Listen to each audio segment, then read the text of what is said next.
মেয়ে বাচ্চাদের কুচি বল পেন কাটিং ও সেলাই কমপ্লিট করে দেখাবো এই ভিডিওতে। খুব সহজে আপনি শিখে নিতে পারবেন প্রফেশনাল নিয়মে একটি বল পেন কীভাবে কাটিং ও সেলাই করতে হয়। সর্বপ্রথম কাপড়টি আমাদেরকে এইভাবে ভাঁজ করে নিতে হবে। কাপড় এখানে আমি 14 গিরা নিয়েছি। কাপড়টি এইভাবে 4 ভাঁজে ভাঁজ করে নেওয়ার পরে এখানে একটি মার্জিন করে নিতে হবে। নেওয়ার পরে এই মার্জিন থেকে প্যান্টটি আমি 11 ইঞ্চি লম্বা তৈরি করব। 11 ইঞ্চিতে মার্জিন করতে হবে এবং রাবার ভাঙার জন্য বা এলাস্টিক লাগানোর জন্য 1.5 থেকে 2 ইঞ্চি এক্সট্রা কাপড় নিয়ে এইভাবে মার্জিনগুলো টেনে নিতে হবে। ওকে, তো এইভাবে একটি পায়ের পার্ট আমরা কাটিং করে নেব এবং সেম একই মাপে আরেকটি পায়ের জন্য আমরা পার্ট কাটিং করে নিয়ে নেব। এইভাবে দুইটি পার্ট আমাদেরকে ঠিক আছে একই মাপে কাটিং করে নিতে হবে। কাটিং করা কমপ্লিট হয়ে গেলে এই দুইটি পার্ট দিয়ে আমরা দুইটি পায়ের পার্ট তৈরি করব।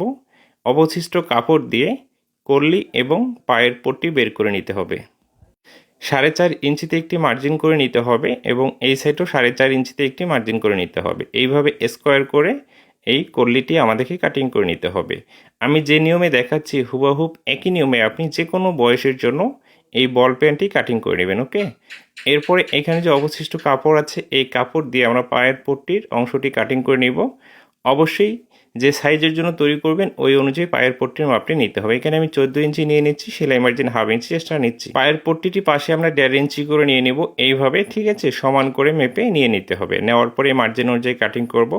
আপনি যদি আমাদের ফেসবুক পেজে নতুন হয়ে থাকেন এবং নিয়মিত সহজে ও সঠিক নিয়মে কাজগুলো শিখতে চান, অবশ্যই আমাদের পেজটিকে ফলো দিয়ে রাখবেন এবং ভিডিওটি পরবর্তীতে দেখার জন্য আপনি আপনার আইডিতে শেয়ার দিয়ে রাখতে পারেন এবং বন্ধুদের মাঝেও শেয়ার করবেন, তারাও যেন এই ভিডিওটি দেখে বল পেন কাটিং ও সেলাইটি শিখতে পারে। চলুন কিভাবে সেলাই করতে হবে আমি দেখিয়ে দিচ্ছি।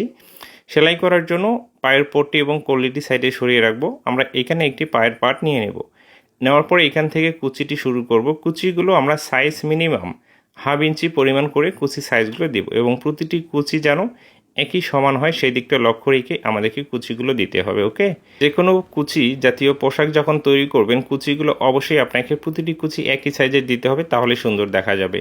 এরপরে পায়ের পট্টিটি নিতে হবে। পায়ের পট্টিটির সাথে এই আমরা পায়ের পাটটি এইভাবে সুন্দর করে মিল করে রেখে বরাবর এখানে একটি সেলাই দিয়ে নেব। ওকে, এইভাবে সুন্দর করে একই মার্জিন রেখে বরাবর সেলাইটি দিতে হবে। সেলাইটি দেওয়ার পরে পায়ের পট্টিটি আমাদেরকে এইদিকে উল্টিয়ে নিতে হবে। উল্টিয়ে নেওয়ার পরে এবার একটি মাথা সুন্দর করে ভাঁজ করে নিতে হবে এবং পায়ের পট্টি এবং পায়ের পাটটি সেলাই করার সময় যে সেলাইটি দিয়েছি সেইটাকে এইভাবে ঢেকে নিতে হবে, সেই সেলাইটি যেন দেখা না যায়। এইভাবে রেখে বরাবর সেলাইটি দিয়ে নিতে হবে। ওকে, এইভাবে দিয়ে দিলে আমাদের পায়ের পাটটি তৈরি হয়ে যাবে এবং এইখান থেকে কল্লিটি লাগানো শুরু করতে হবে। আমাদের কিন্তু দুইটি পায়ের পাট একই নিয়মে তৈরি করতে হবে। এইভাবে কল্লিটি সেট করার পরে কল্লির উপরে এখানে চাপ সেলাইটি দিয়ে নিতে হবে। আবারও বলে দিচ্ছি আপনি যে কোনো সাইজের প্যান্ট একই নিয়মে সেলাই করবেন মেয়ে বাচ্চাদের ক্ষেত্রে। ওকে, এরপর আমরা কি করব, এইভাবে এই পায়ের পাটটি কল্লির এইখান থেকে মিল করে রাখতে হবে, রেখে 1 ফিট মার্জিন রেখে এই সেলাইটি আমাদেরকে দিতে হবে।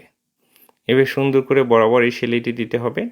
আপনারা যারা নতুন কাজ শিখতেছেন কত ইঞ্চি প্যান্ট তৈরি করলে কতটুকু কাপড় নিতে হবে এই কাপড়ের হিসেবটি যদি আপনি জানতে চান, আপনার বাচ্চার বয়স এবং কত ইঞ্চি প্যান্টটি লম্বা তৈরি করবেন সেটা আপনি কমেন্ট বক্সে লিখবেন। অবশ্যই কমেন্টের মাধ্যমে আপনাকে বুঝিয়ে দেওয়া হবে। এরপরে আপনি এইভাবে এই মাথাটি এইভাবে উল্টিয়ে নিয়ে দুইটি মাথা সমান করে এখন আমাদের এই কল্লিতে বাকি অংশটি সেট করে নিতে হবে। তো এই কল্লিটি এতটুকুই আমাদেরকে সেলাই করে নিতে হবে পার্টটির সাথে। নেওয়ার পরে উল্টিয়ে ভিতরের দিকে এভাবে চাপ সেলাই দিতে হবে। আমি যে নিয়মে দেখাচ্ছি আপনি যদি নতুন হয়ে থাকেন এইভাবে প্র্যাকটিস একটা বা দুইটা করুন, আপনি বল পেন কাটিং ও সেলাইটি শিখে যাবেন।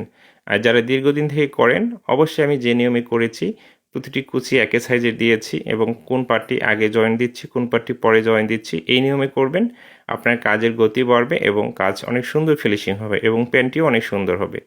এরপরে এই পায়াটি এইভাবে অ্যাডজাস্ট করে বরাবর আমাদেরকে সেলাই দিয়ে নিতে হবে। ওকে, দর্জি কাজগুলো কিন্তু খুবই সহজ। যারা নতুন শিখতেছে তাদের কাছে একটু কঠিন মনে হবে, এটাই স্বাভাবিক। আপনি বাসায় প্র্যাকটিস করুন নিয়মিত। বাসায় একটা মেশিন থাকতে হবে। নতুন কাপড়ে প্র্যাকটিস করতে ভয় পাইলে আপনি পুরনো কাপড়ের উপরে প্র্যাকটিস করুন। দেখুন কোয়ালিটি লাগা কত সুন্দর হয়েছে। আমার দুই সাইডে দুইটি পায়ের মুখ, তাই না? এখন এখানে এলাস্টিক লাগানোর জন্য ঘাট তৈরি করতে হবে। একটি ভাঁজ করবেন, এরপরে আরও একটি ভাঁজ করে এখানে একটু ফাঁকা রেখে সেলাইটি শুরু করতে হবে। এইভাবে একটি বল পেন কিন্তু আমাদেরকে সেলাই করতে হয়। হ্যাঁ, যেটা বলতেছিলাম, যারা কাজ শিখতে চাচ্ছেন অবশ্যই আপনাকে প্র্যাকটিস করতে হবে।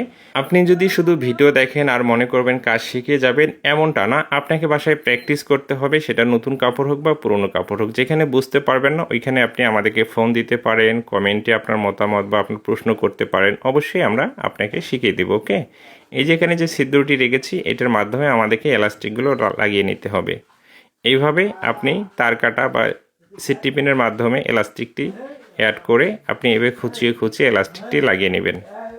আশা করি এই ভিডিও থেকে একটি বল পেন কীভাবে কাটিং ও সেলাই করতে হয় আপনি এই ভিডিও থেকে শিখেছেন। কোথাও বুঝতে সমস্যা হলে অবশ্যই কমেন্টের মাধ্যমে আমাদেরকে জানাবেন, অবশ্যই আপনাকে বুঝিয়ে দেওয়া হবে।